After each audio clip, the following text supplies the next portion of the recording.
The frost crunched under Delilah Thornfield's boots as she stormed through the quiet streets of Oakage Estates, a thick stack of cease and desist letters clutched in her gloved hands like weapons. "I'm shutting down your illegal Christmas party," she screamed at no one in particular, her voice slicing through the cold December air that should have carried only the scent of cinnamon cookies and fresh pine. "Anyone who shows up will be arrested and fined." She had decided, in her 6 years as unchallenged HOA president, that the 15-year tradition of the annual neighborhood gathering on December 23rd was an unacceptable disruption to her vision of perfect suburban order. Delilah had already spent months terrorizing 47 families, $500 fines threatened, caroling children reported to police, planning meetings blocked, families cited for everything from basketball hoops to garden gnomes to an American flag brushing a tree branch. Parents kept kids indoors. Elderly neighbors stopped decorating. The Rodriguez family nearly sold their home over a patriotic display violation. But this Christmas party was her breaking point, her nuclear option. What she didn't know was that someone had been quietly watching every move. From the unassuming house on the corner, Ethan Wellington had observed it all. He sipped Sarah's coffee each morning while reading mayoral emails, only to find yet another complaint from Delilah Thornfield landing in his inbox. She demanded investigations into illegal neighborhood meetings, property value terrorism, and undesirable residents. The address she targeted? His own street. For 6 months, this woman had been tattling directly to the man she was trying to intimidate, completely unaware that Ethan Wellington, former city planning attorney, 3 years on council, now mayor of Maplewood Heights for the past 18 months, lived among them in deliberate anonymity. He and Sarah had moved here 2 years earlier with their twin daughters, Emma and Grace, craving normal family life after years in the public eye. Neighbors knew he worked some downtown city job. None realized he ran the entire 12,000-person town. Delilah's reign had started small, the way these things often do. Citations for aesthetic violations. Fines for chalk art and unauthorized decorative installations. Each one arrived with threats that would make a loan shark flinch. Then came the escalation. She weaponized paperwork with surgical precision, turning a backyard tradition into a supposed commercial conspiracy because Mrs. Palmer sold cookies to fund her grandson's soccer team.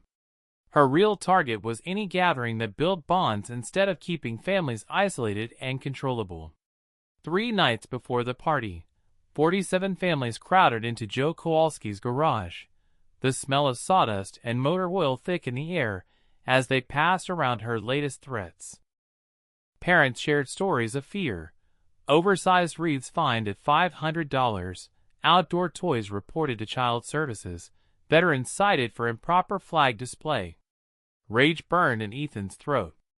This wasn't maintenance. It was systematic destruction of community spirit. But every complaint she filed created a paper trail straight to his desk. Months of documented harassment, false reports, abuse of authority. While Ethan the neighbor gathered intelligence, Ethan the mayor prepared the legal trap, and Ethan the father vowed the party would happen, even if he had to arrest her himself.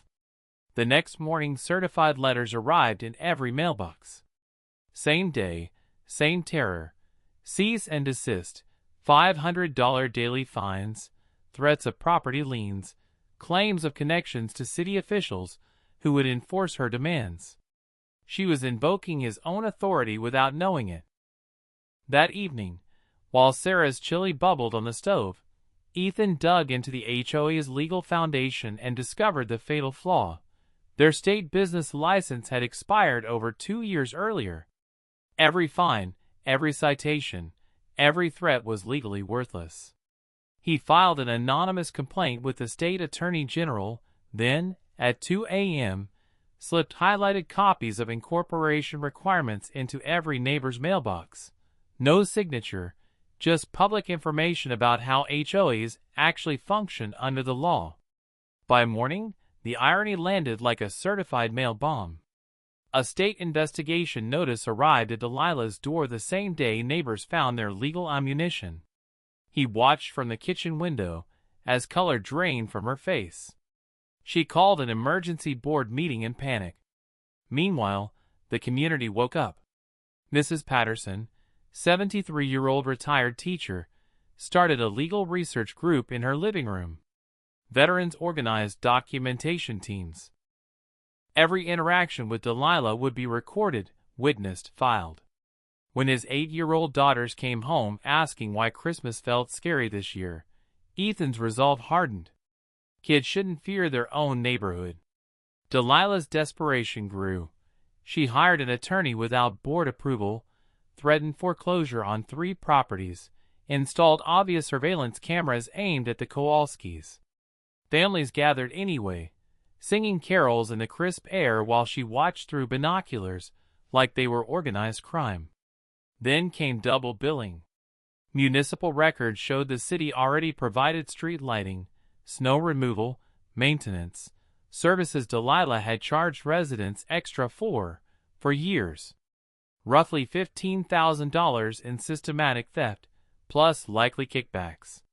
An anonymous tip to Channel 7 sparked a viral scandal. Neighbors held assessment letters on camera, shocked at how they'd paid twice for the same services.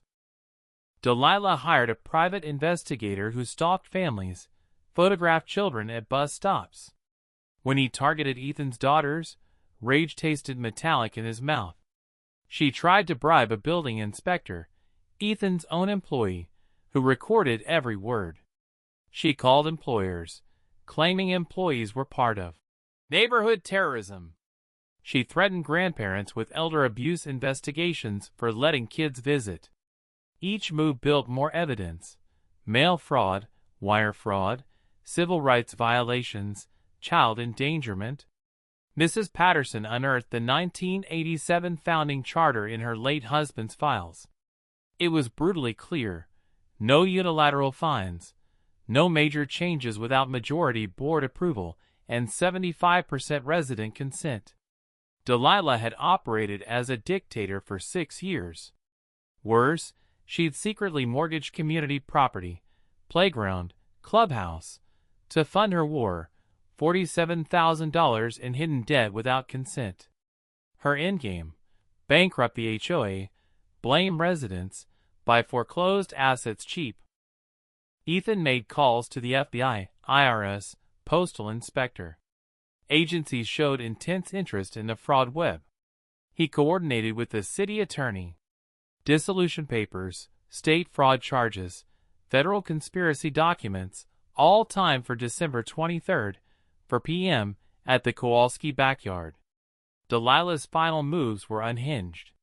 She blocked catering trucks, screamed at delivery drivers, interrogated vehicles at the entrance with a folding table and homemade signs. She sprinted toward arriving police cruisers, convinced they were there to arrest criminals at her request. When families approached the party, she physically confronted them, accusing them of conspiracy through cookies and decorations. She pointed at Ethan's daughters and demanded their arrest for being children of the criminal mastermind. At 4:15 p.m., with Christmas lights twinkling and carols beginning, Ethan walked forward through the silent crowd of 200 people, neighbors, supporters, media crews broadcasting live. Cameras zoomed. Police stood ready. Federal agents positioned. "Ma'am," he said calmly, "I'm Ethan Wellington, and I'm exactly who you want to speak to."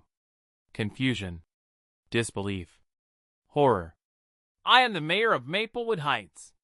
For 6 months you've filed complaints with my office asking me to investigate myself for protecting my neighbors from your illegal harassment." The megaphone clattered to the frozen ground. The city attorney stepped forward with papers dissolving the HOA. An FBI agent approached with handcuffs. "Delilah Thornfield, you're under arrest for mail fraud, conspiracy to defraud, bribery of municipal officials, and federal civil rights violations." As she was led away, children sang. Silent night. Families embraced. Applause erupted, not for Ethan, but for the truth that good people, fighting together, can defeat any bully, no matter how much fake authority they wave. The party continued for hours, becoming a celebration of resilience. By New Year's, the story spread nationally. Other neighborhoods fought back. State laws changed. A voluntary community association formed. Property values rose. Annual events grew citywide. Delilah pleaded guilty, received probation and restitution. She moved away, a cautionary tale. The foundation created from recovered funds now supports scholarships and democratic projects. Walking the neighborhood months later, Ethan listened to children's laughter replace the echo of angry demands, smelled backyard barbecues instead of harassment. Real power, he knew, isn't about control. It's about protecting the freedom to build the communities people want to live in. And somewhere, in the crisp air of another December, another family might be planning their own gathering, safe, joyful, and unafraid.